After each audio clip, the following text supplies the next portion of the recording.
निधि रतन, आप देख रहे हैं नेशनल दस्तक तस्वीर भारत की। आजाद भारत की शर्मनाक तस्वीर हम आपको दिखाएंगे। किस तरीके से भारत में संस्कारी बलात्कारियों को पूजा जाता है, माला पहनाई जाती है, मिठाई खिलाई जाती है, उनकी पूजा अर्चना की जाती है। यह है भारत का महिला सम्मान, भारतीय जनता पार्टी का महिला सम्मान, जिसका डंका लाल किले से प्रधानमंत्री बजा रहे थे और चिल्ला चिल्ला कर कह रहे थे कि हमें महिलाओं का सम्मान करना चाहिए। लेकिन धरातल पे क्या तस्वीर है इसकी, जब आप उनको सुनेंगे और देखेंगे और महसूस करेंगे अपनी बहन बेटियों से, तो आपके रोंगटे खड़े हो जाएंगे। बिल्किस बानो याद है? वही महिला, वही 21 साल की लड़की जिसका सामूहिक बलात्कार होता है, जिसके अपने परिजनों को मार दिया जाता है और उन आरोपियों को रिहा कर दिया जाता है। सोचिए, गोधरा कांड के दौरान हुई घटना को इतने साल बाद आरोपियों को रिहा कर दिया जाता है। यह है भारत की तस्वीर है। आप महिला होने के बावजूद अपने लिए इंसाफ की मांग नहीं कर सकती। इस सरकार से, प्रशासन से, यहाँ पे बैठे समाज के ठेकेदारों से, क्योंकि यहाँ पर तो पुरुषों की सुनी जाती है, पुरुषों के बारे में ही चर्चा की जाती है। महिलाओं के सम्मान की बात सिर्फ चुनावी मुद्दों का स्लोगन बनाया जाता है, लेकिन महिलाओं के सम्मान की बात कर ले कोई तो उसको किस तरीके से दबाया जाता है, कुचला जाता है, मारा पीटा जाता है, यहाँ तक कि उसके चरित्र का विश्लेषण तक कर लिया जाता है।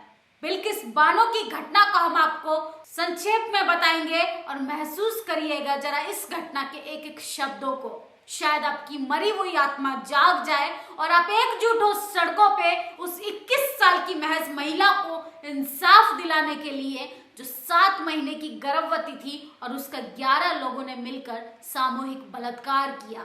बिल्किस बानो केस में आजीवन कारावास की सजा काट रहे सभी कैदी रिहा।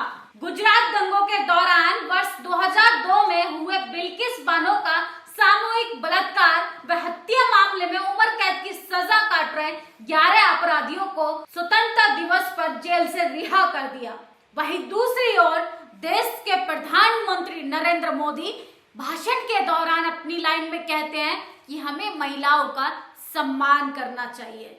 देश की राजधानी से लाल किले पे चढ़कर वो भाषण दे रहे थे और अपने ही राज्य में, गुजरात में, वो कुछ और लागू कर रहे थे। वो बलात्कारियों को रिहा कर रहे थे। क्या समझे हम इस बात से? क्या राज्य सरकार में उनका कहना नहीं माना जा रहा है, या अपने ही राज्य में वो कानून लागू नहीं कर पा रहे हैं?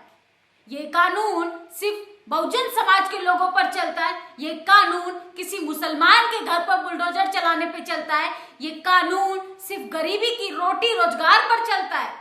लेकिन महिला के सम्मान की बात है।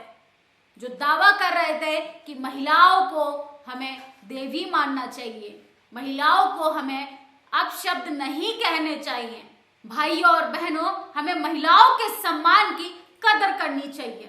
बिल्किस बानो को लेके उनका एक ट्वीट तक नहीं आता है। उनके भाषण में कहीं बिल्किस बानो का जिक्र नहीं होता है।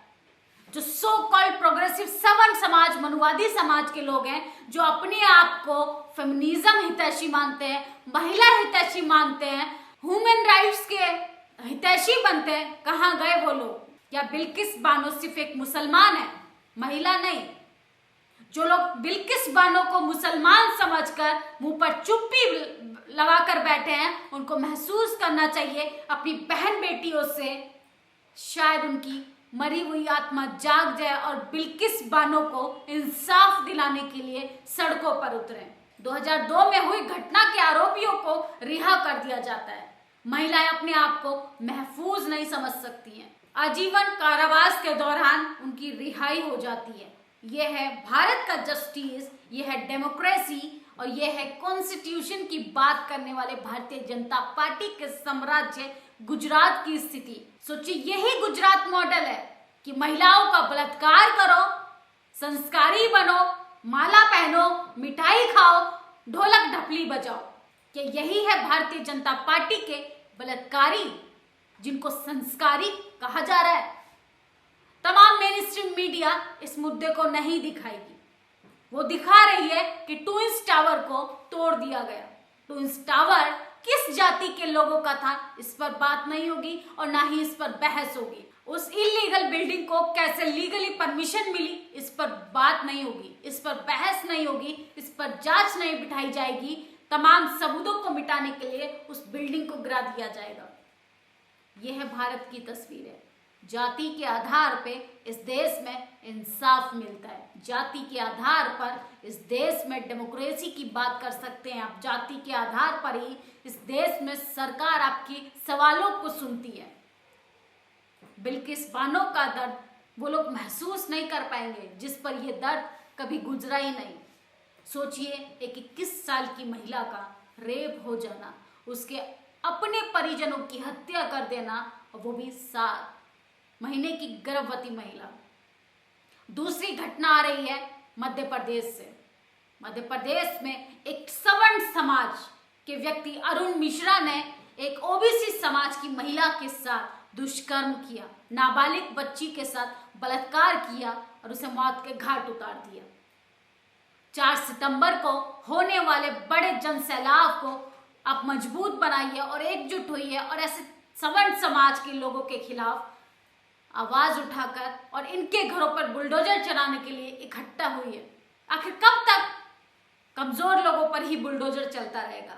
ऐसे तानाशाह लोगों के घरों पर कब बुलडोजर चलेगा जो महिलाओं के कपड़े भी जाति के आधार पर उतारते हैं, जो महिलाओं का बलात्कार करते हैं संस्कारी बनकर। अगर इस वीडियो पर भी आपका खून नहीं खौल रहा है तो आप मरे हुए इंसान हैं। उन बेटियों का दर्द महसूस कीजिए जो हमारे आसपास हवस का शिकार हो रही हैं। लगातार उनका बलात्कार हो रहा है, लगातार उनका रेप हो रहा है। मनीषा वाल्मीकि याद है? निर्भया कांड हुआ था, वो याद है? तो फिर बिल्किस बानो पे लोग खामोश क्यों हैं? कहीं बिल्किस बानो को आपने एक महिला नहीं, मुसलमान तो नहीं समझ लिया? बलात्कार किसी की जाति या धर्म देखकर नहीं किया जाता है, बलात्कार महिला का जेंडर देखकर किया जाता है। इसलिए सभी महिलाएं अगर ये वीडियो देख रही हैं तो सड़कों पर आइए, आंदोलन कीजिए, बिल्किस बानो को इंसाफ दिलाइए। बिल्किस बानो के साथ जिस तरीके से सरकार ने, प्रशासन ने, मीडिया ने नाइंसाफी की है, उनके खिलाफ आवाज उठाइए। आज बिल्किस बानो की बारी है, कल आपकी बारी होगी, मेरी बारी होगी। इसलिए समय रहते आवाज को अपनी ताकत बनाइए, डेमोक्रेसी की बात कीजिए, संविधान की बात कीजिए, जस्टिस की बात कीजिए। वरना ये सरकार, प्रशासन मिलके हमें सिर्फ जुमले का मुद्दा ही बनाती रहेगी और हमारे लगातार कपड़े खोले जाते रहेंगे। आपकी इस वीडियो पे क्या प्रतिक्रिया है, आप अपनी राय कमेंट बॉक्स में जरूर दें। शुक्रिया।